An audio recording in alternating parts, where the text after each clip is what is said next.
All right, so good morning, everybody. My name is Jesse, and I am with Exploring by the Seat of Your Pants, the digital education partner of your Toronto Zoo.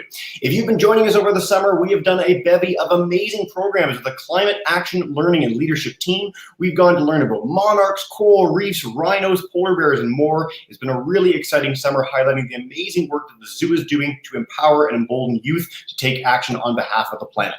For today's program, we've got a really special guest speaker as our final program of the summer, and that is with Dr. Travis Stephens. So he is a lemur researcher, the founder of an amazing organization called Planet Madagascar, and today he is going to take us on a bit of a journey to one of the most unique and special places in the world to talk about conservation there, how it links in with communities and why that is so important, and human-wildlife interactions in a changing world. So without further ado, I'm going to turn it over to Dr. Stephens. Thank you so much for joining us today, Travis, and take us away.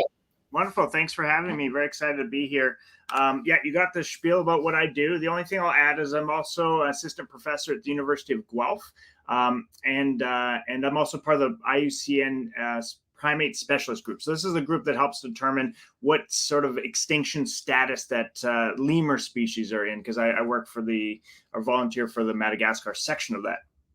Well, when you think of Madagascar, you probably think of all sorts of different things. Probably most likely you think of the cartoon Madagascar. I'm just going to go through a few amazing things that I think of when I think of Madagascar, and hopefully many of these will be new to you. And then afterwards, I'll talk about what myself and the organizations I started are doing in Madagascar to address some of the major issues affecting lemurs, especially things linked to climate change and habitat loss. So let's just jump right into it, into the weird and wonderful creatures we find in this odd island in the southeast corner of Africa in the Indian Ocean. First off is this weird bug. If you're interested in bugs, this might be something you've seen before. It's a giraffe-necked weevil. So this giraffe-necked weevil, the males have these ridiculously long necks they use to attract females, kind of like deer antlers, where the males will grow their antlers in sort of competition with other mates. So that's a weird and wonderful thing you find there. Well, what about this clump of weird, what looks like maybe moss or fungus or some flowers? This is actually a collection of insects that sit in a colony on trees and suck the nectar from the tree, just like a bee collecting nectar from flowers. And it sits on these trees with this weird fuzz growing out the back. And to me, it looks like a Martian with a shredded wedding dress. This just completely outrageous bug is so unusual that you think just looking at it is crazy, but the other weird thing about it is that it actually poops sugar. And what makes it even weirder is that certain species of lemurs and birds will actually visit the colonies of this insect and eat their poop. Now, I've tried a lot of weird things in my life, but I will not try insect poop. So I tried, instead convinced a friend to taste it. And he said it was quite very sweet, but also quite bitter and disgusting. And that's because of that white fuzz growing off the back. If you're an insect filled with sugar, lots of things want to eat you. So that white fuzz is something to prevent animals from eating you. You take a bite and you spit it out. All that's not the weird part. The weird part about this bug is this is just the juvenile form. Just like a caterpillar turning into a butterfly or moth, these things will shed that white husk and turn into, in the region I work, a red leaf bug or flat-headed leaf bug. They actually are different colors around Madagascar, depending on the nutrients they get in their different trees. So those are some of the weird and wonderful bugs that you can find in Madagascar. Well, what about some of the lizards? Well, they have amazing things called leaf-tailed geckos. Here's a satanic leaf-tailed gecko, which is very easy to see in this photograph, but you can imagine kind of looks a lot like a dead leaf hanging from a tree. And I'm going to show you a short video clip of myself a number of years back looking at a leaf-tailed gecko, and see if you can find this leaf-tailed gecko in the video.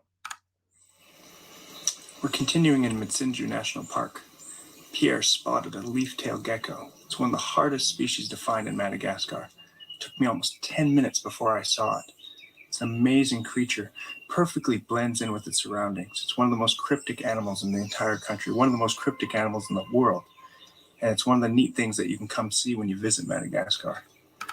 Okay, so I'm not sure you can see my mouse, so maybe, Jesse, if you can tell me that they can. I'm trying to show where it is. If you look at my hairline and you go all the way to the branch on the left side, that would be the feet of this gecko. and the body is pressed near against the trunk, and then down by my chin is where you would see the nostrils of this thing. So this is a leaf-tailed gecko, very hard to find. In fact, it took me forever to see it, as I said in the video. But if you get lucky, you can find one sitting on a green leaf, and then it's much, much easier to see. What you might not know about Madagascar is half of the world's chameleons are found in Madagascar. It's about 150 species. This one's a rhinoceros chameleon and used to live above my tent. They have these massive schnozzes that they use to attract mates, and nothing else, except they also occasionally laugh at us with our tiny noses. Madagascar has, like I said, most of the world's chameleons, but they also have the world's smallest lizard, and it's a type of chameleon. It's called the micro chameleon. The photo on the top I took, and it's about the size of my pinky finger. The one on the bottom was discovered in 2012, fits on the match head. And just a few months ago, they discovered an even smaller one, the world's tiniest lizards, that you can fit 5 of them on your thumbnail. But they also have the world's largest chameleon. And if you know anything about chameleons, you know that they can change their skin color, they can turn their eyes in different directions, and they can throw their tongue almost the entire length of their body. And I'm going to show a short video clip of a chameleon hunting for some food. You'll see his laser beamed its eyes onto what I call a forest shrimp, which is just a cricket. And then it launches its tongue to this unsuspecting cricket that's about to become lunch. So here we go. It's found its target. There's the cricket up in the foreground, and boom, releases that tongue, slaps that thing in, has a nice, delicious lunch. Now I'm going to actually go back because these things are worth watching twice. When it's easy to video because they actually cock the tongue like you would cock a gun or something, and they get it ready. They spring load it and get it ready to fire it out. So it's already spring loaded. The end of it's very sticky, but also has a bit of a grip to it, and they're able to pull in their meal. Pretty outrageous. So you think of Madagascar, you probably didn't think of those things, but you might have thought of things like lemurs. Maybe you don't know what the word lemur means, though. And the word lemur actually comes from an old Latin word that means spirits of the dead. So let's listen to the sound that the first peoples who arrived in Madagascar and later the explorers that came to this island, what they would have heard.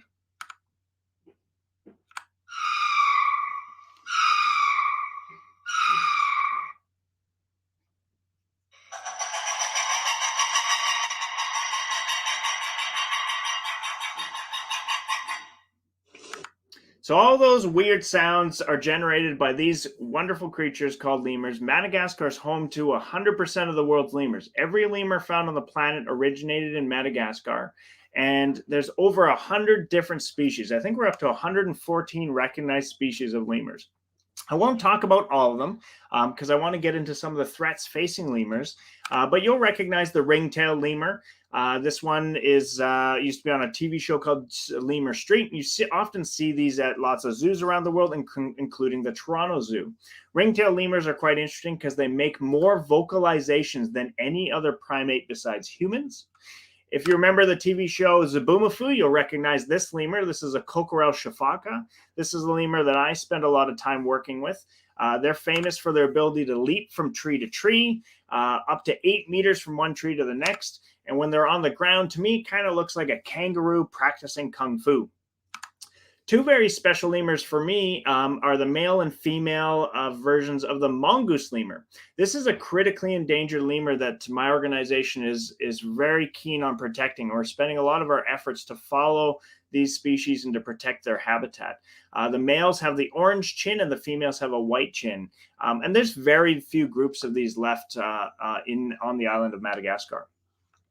An adorable lemur is this bamboo lemur. This one eats mostly bamboo shoots, a lot like a panda bear, but in this one it specializes in the high cyanide-rich versions of those bamboo shoots and actually can tolerate more toxins in form of cyanide than humans can at all. So if you were to eat what this thing eats, you would probably die. The amount of cyanide it consumes in a day would kill many different people at the same time. So it's quite incredible. Lemurs come in all shapes and sizes, as you can see, including the world's smallest primate, which you can find here is the mouse lemur. This tiny little diminutive lemur can fit in the palm of your hand and lives for a number of years, much longer than most rodents. Although it looks just like a mouse, it's intelligent like a primate. And I found this out because it found a way to find my bananas. No matter what I did, it would always come and take one single bite out of every one of my bananas. The next one that I'm going to show you is a sportive lemur. It has these massive eyes, a lot like the mouse lemur. Both of them are nocturnal lemurs. The sportive lemur was coined by a friend of mine as looking like a furry little Yoda. Sits in the tree holes during the day, kind of keeping a lookout for raptors or anything that might come and hunt it. And if it gets scared, it'll hide inside that hole in hopes of not being seen. At night, it actually zips around the forest a lot like those shafakas, leaping from tree to tree, but doing so in the dark. The world's largest lemur today is called the Indri. Indri is able to do almost up to 10-meter leaps, some of the largest jumps that any animal can do on the planet. And they're also well known for their ability to make a raucous call. So we talked about spirits of the dead. Well, this is one of those lemurs that term was coined for. And I'll play a short little video clip. They bounce around trees eating leaves. And to prevent interactions with other groups, they do a spacing call. And that call you'll hear in a moment is the loudest call that a lemur makes and the second loudest call a primate makes. So let's hear a little bit of it now. As we're watching, though, you'll see a lemur jumps from one tree to the next, and a lemur bops it in the face with its foot. That was a male lemur jumping, and the female lemur was pushing it down. Many lemur species are female dominant. The females are in charge of group movements and in charge of the feeding trees, who gets access to what.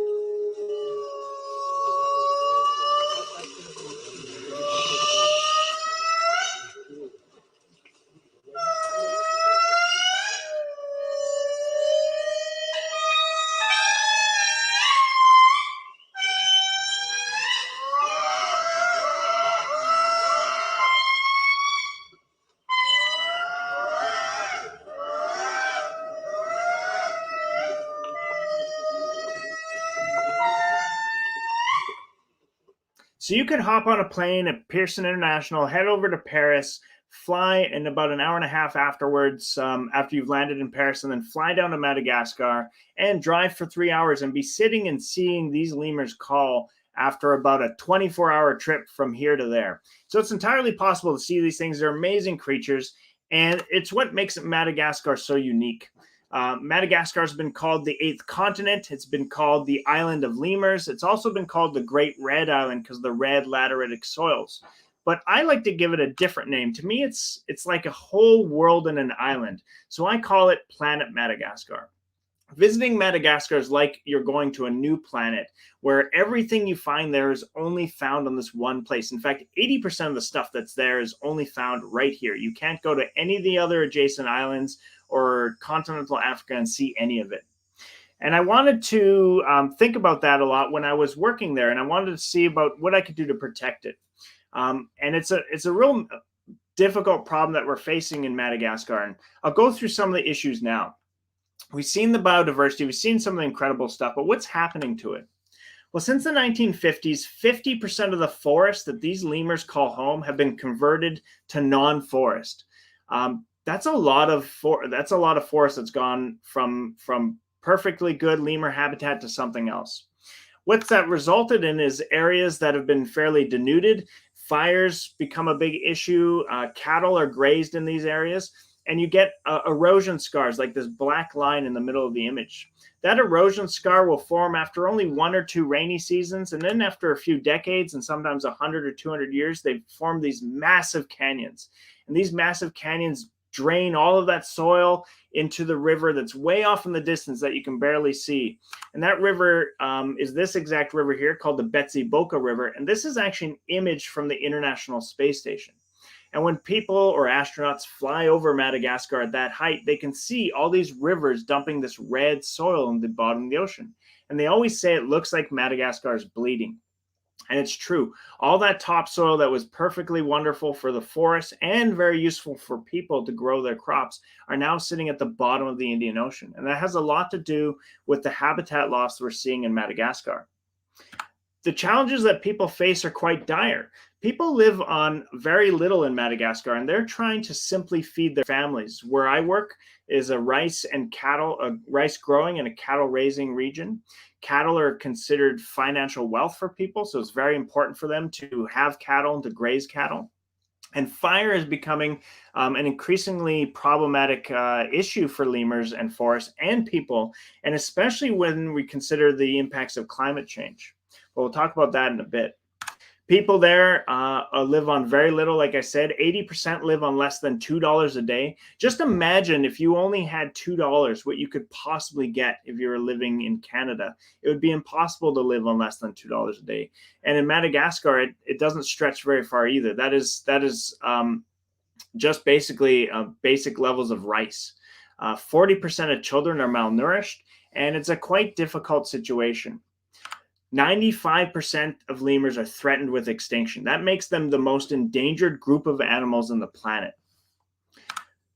So myself and some colleagues in Madagascar got together and created an organization that we call Planet Madagascar, reflecting the unique situation in Madagascar with all that biodiversity and the difficult situation that both people and lemurs are facing. And we have 3 pillars of this organization, which are conservation, community, and communication. These projects have been running since 2015, and we've seen firsthand some of the immense issues that climate change has brought for us. I talked about fire being a major issue affecting the forest that I work with. Well, over the last number of years, there's been a drought that has hindered most of Madagascar, and especially the area I work, which is a dry area. So with the forest that you see on the left side of this image is part of tropical deciduous dry forest. And fire is a normal part of that ecology, but it's not normal to have the number and intensity of fires that we're seeing in the area now. In fact, we've been doing lots of work building fire breaks, trying to prevent fires. In fact, as we build fire breaks, we've been seeing fires approach. Thankfully, our fire breaks have held. We have teams of people going out fighting fire personally with their own hands and shovels. This is backbreaking, difficult work. It's upwards of 40-some degrees out there, plus the fire heat. And they're just doing this on their own. They have to walk 4 to 10 kilometers to get to the fire, put it out themselves, and then walk back to the villages that they live in. The villages themselves are threatened with fire. We've had 2 of our villages burned down from fire because of how dry it can be there. And our fire breaks have proved very effective at preventing fires from reaching one area to the next. The teams are working extremely hard to make this happen. We have 3 communities that we work with, and all of which work on our fire management and patrol teams. All members from each community do. And here they are together, having just put out that fire, and are feeling pretty jazzed about the efforts that they put into it. They manage and maintain about 15 kilometers of fire breaks that they cut with those shovels. So they make sure that that land is cleaned twice a year with those shovels. Well, as we're protecting this forest from fire that's being exacerbated by climate change, we want to try and reverse some of the effects of climate change by trying to bring back the forests that were there, trying to bring back the ecosystem that used to be here to help bring down some of the temperatures locally to help prevent some of these fires. And to do that, we've worked with the community and trained them on how to collect and process seeds. These seeds from the forest we collect and then put into our tree nursery. We have, I think we're at 6 nurseries now. We have some that are operated by ourselves, and we also have a women's cooperative that we help develop to help plant trees in, each one producing between 5,000 and 10,000 seedlings a year. These seedlings grow in our nursery and they manage them for months. This is a dry area, so they have to take water from the river, and they have to provide water for every one of those 10,000 seedlings, and they have to nurture them for months on end. Eventually, they'll carry them on their heads for up to 6 to 10 kilometers again to the forest restoration zone. This is the same sort of grassy area that receives a lot of fire. They cut fire breaks, they clear areas around the seedlings, and they start planting them. This seedling here, you can see a bunch of them. Is about 5 or 6 in this image, the green leaves that are popping out of the grasses. These are about 2 or 3 years old. We have about 60,000 of these trees sitting in the grasses surrounding this forest here. And we're estimating about 10 to 20 years to have about 1 million trees in this area that will have extended that forest forward. And it takes a long time to do this. The women's cooperative that we helped start was help funded through efforts with the federal government, as well as efforts with the Toronto Zoo, who's helped immensely with this women's cooperative and the fire management team. They are also doing other projects like this citrus plantation, where we're helping to grow a new economy based on citrus planting. We're also providing beehives to different community members who can start businesses, who then will help other community members start beehives and hopefully a larger cooperative to sell honey. This is a very new project. This is one of our community members receiving her first beehive. She received 5 beehives so that she could start managing and producing honey. We're also leveraging technology. Climate change is rapidly affecting these areas, and we have to have rapid responses to it. These villages are filled with people that want to help and that want to work with our projects. So we're using technology to help them help us. And so they're using mobile phones to monitor forests, to monitor lemur movements, and to track fires. And they send that data back to us at the mothership here, and we manage the data and we assess where we would do more projects and things like that. We also work with kids in schools. We help educate them about lemurs, about the forest, about climate change. They're intimately involved with these communities, so they know what it's like to live in the situation that we're seeing right now, whereas it's getting hotter and drier, more difficult to produce food. And they're very excited to learn more about that and how to change it. Now, I want to end this talk briefly with a video clip of the people of Madagascar. Often you'll hear people talk about lemurs and wildlife and landscapes, but I just want to share with you the spirit of these people. They live in some of the hardest, toughest conditions that I've ever seen. They're in the sort of bottom 2 or 3 countries in terms of poverty in the world. It's a really tough place to live, yet they're extremely proud and they're extremely excited to protect their own forests. So the video clip I'm going to share with you is a group of people that we hired a band. Basically, we brought them into a vehicle to rush them into the forest to visit another community that we had been working with for a number of months. And we wanted to have a celebration because the community had never had a party. So we got some food, some drink, and some music together. And the musicians were so excited to meet this village that they sang and danced the entire way through the forest in the back of this truck. It was about a 45-minute drive. And so I'll just give you a short 30-second clip of how jazzed they were about meeting this new community.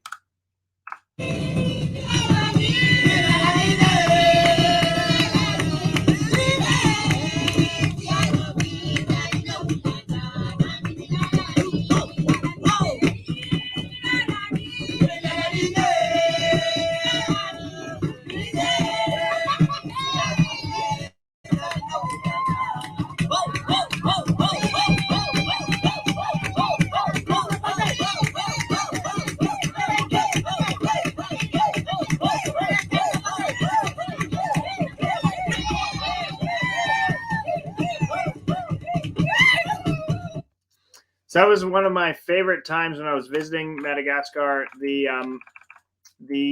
What I loved about it was, if you kind of watch that video again at some point, or if you rewatch this video online, you'll see that they're all kind of peeking over the front of the vehicle, because half the time we were getting smacked in the face by all the branches that were growing over what was essentially an ox cart trail. It wasn't even a road. It was cut by machetes as we were driving in. And so we were all trying to make sure we weren't getting smacked in the face. We were singing and dancing.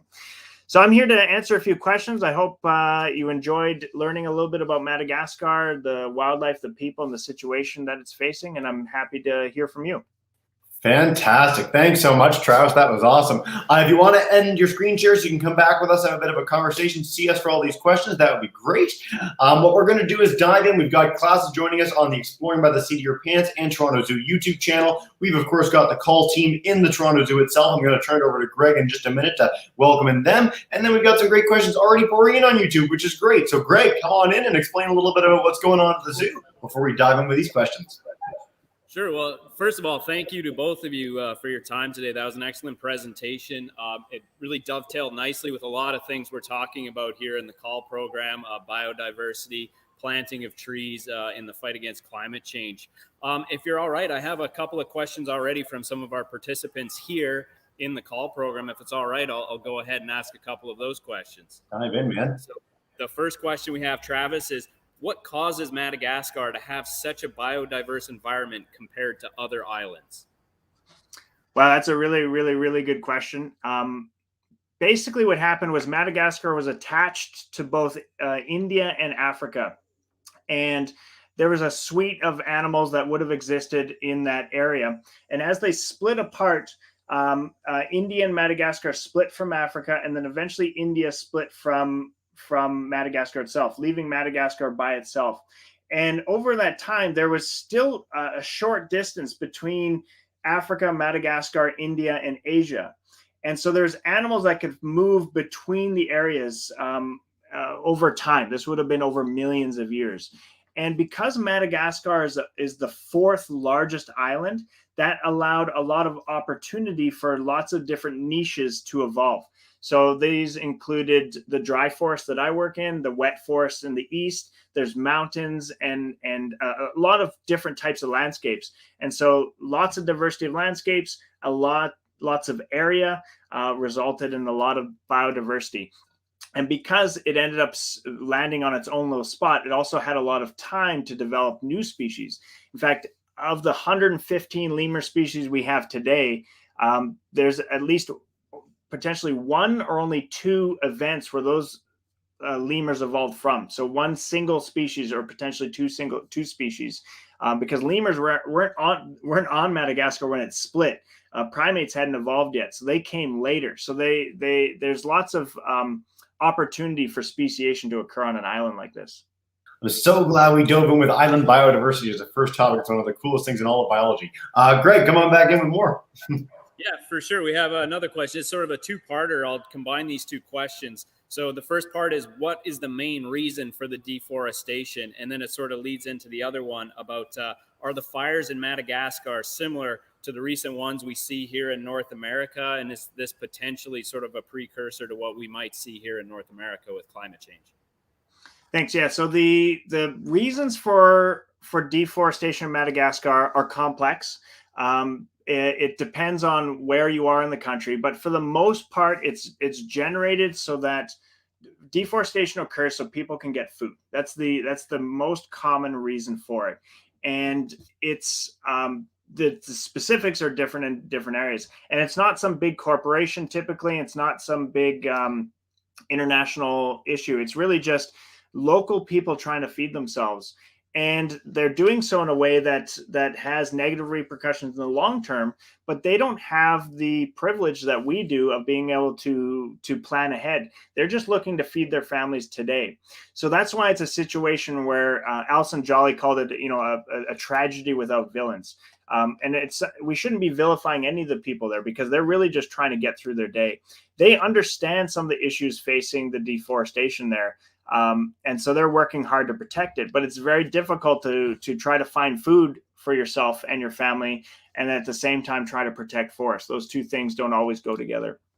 In terms of fires, the area that I work is it's a fire-prone system. It's a system that fires would naturally occur.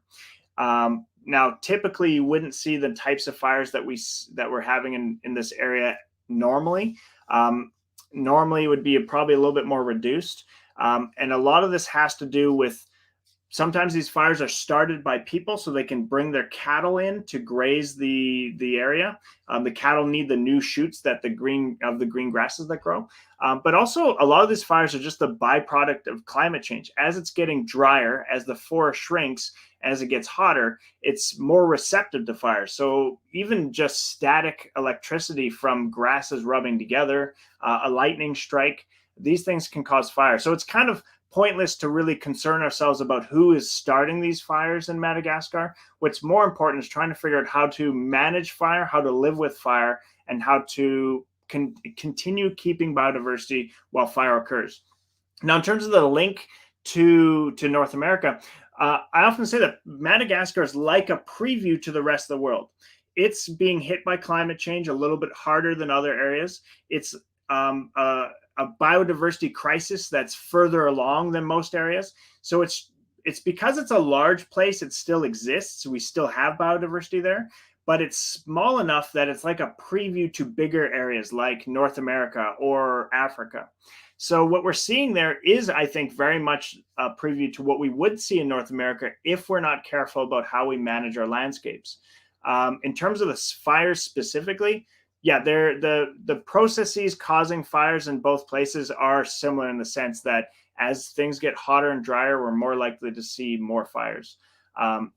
What causes those drying and hot drying events are cyclical as well. They're linked to climate change, but they're also cyclical. So they're in different parts of the world, North America and Madagascar. So they're on different sort of, there's certain different weather trends that occur. So when there's droughts here versus there, they're at different times, but they're definitely linked to climate change.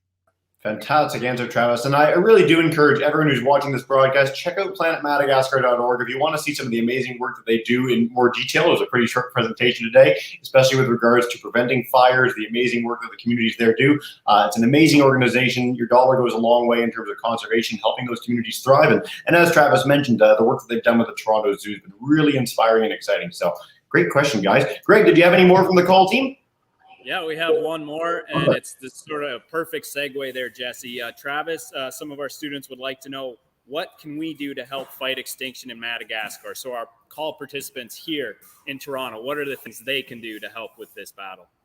Well, it would be nice if I could say, do this one thing and it'll fix the situation in Madagascar, but it's tough. There isn't one single thing. The most important thing is learning and knowing about Madagascar, understanding something. I think it might have been David Attenborough said, if we understand it, we'll care about it. If we care about it, we'll protect it.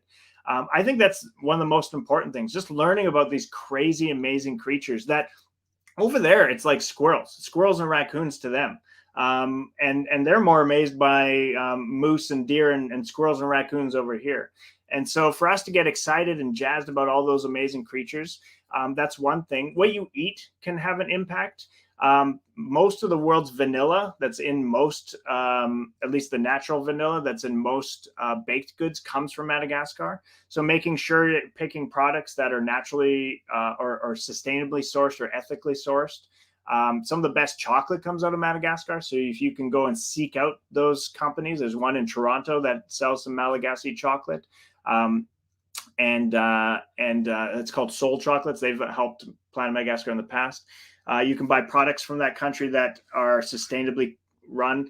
And you can contribute to organizations working there. If you ever get a chance, when I was young, I was able to find myself traveling to a place like this, engaging with the people there. It's tough because there's not a lot you can do just in Toronto, but you can learn about it and telling people about it, sharing about it when you go to university, or if you go into any other higher education, maybe taking some courses that teach about tropical ecology and things like that.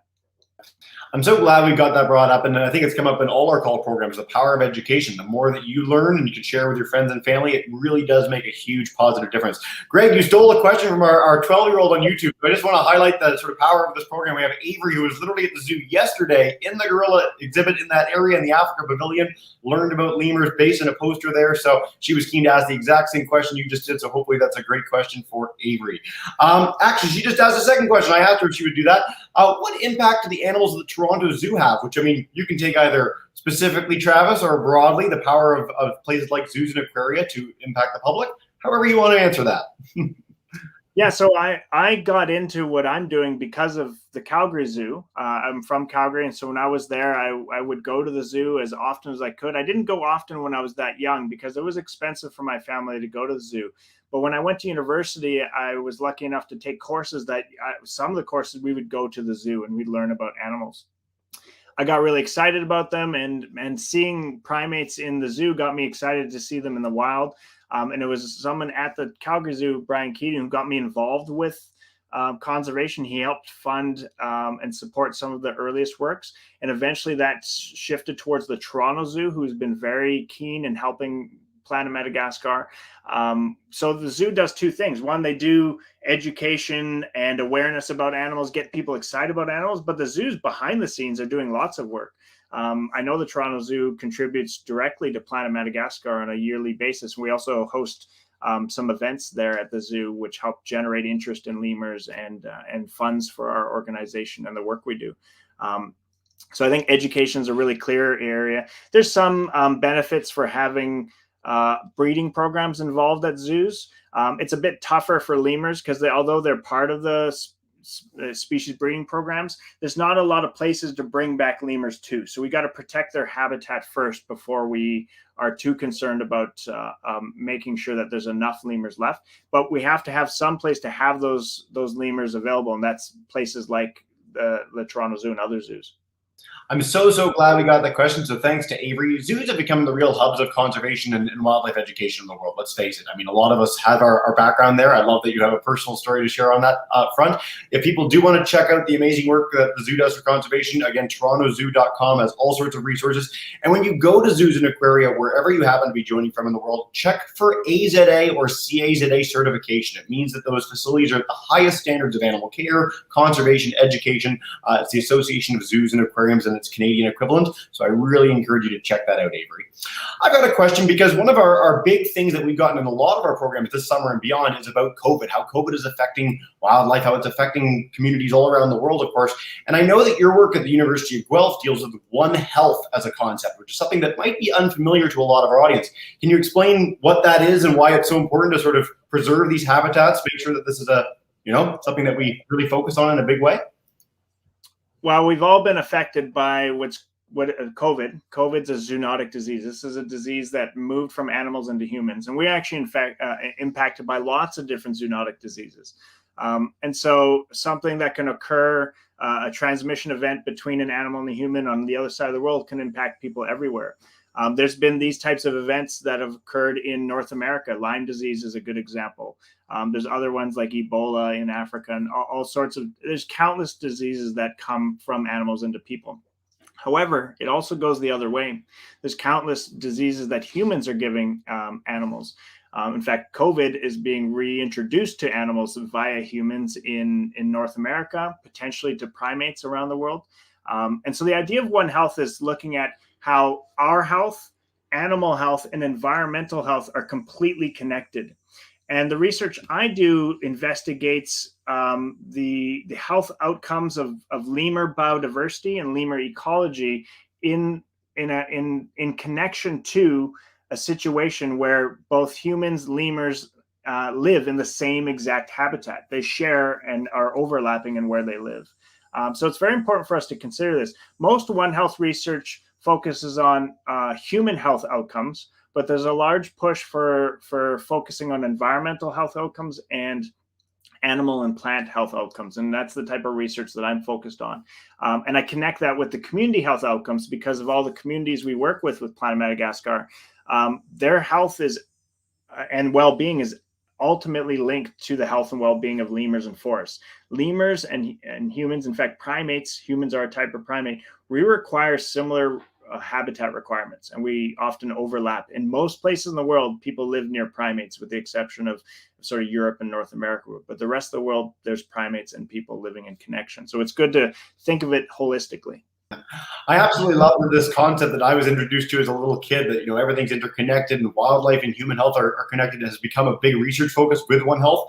So thank you so much for sharing your own expertise in that. And I would encourage anyone, cdc.gov has an amazing One Health program and website if you want to learn more about it. It's a really, really neat thing. And of course, University of Guelph as well. I'm going to turn it back to Greg to wrap us up. Time flies and you're having fun. So Greg, come on back in. If you have a final question or comment or anything for Travis, go for it. I would just like to say thank you to both of you. Travis, thank you for taking the time today to share with us some information about Madagascar. And anytime we can sort of look at biodiversity and the links to climate change, I think it's very important. I know our youth and interns here really enjoyed it.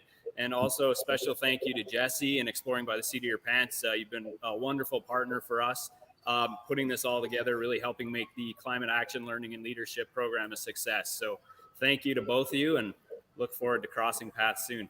Yeah, thanks so much, Greg. And Travis, thanks for an amazing presentation. PlanetMadagascar.org. Do check it out, everyone. Way more resources, an amazing video right on their homepage. Lots to learn. And for now, I'll leave you with that. Have a wonderful rest of your day. Congrats on the call team program, and hopefully everyone gets the chance to visit the Toronto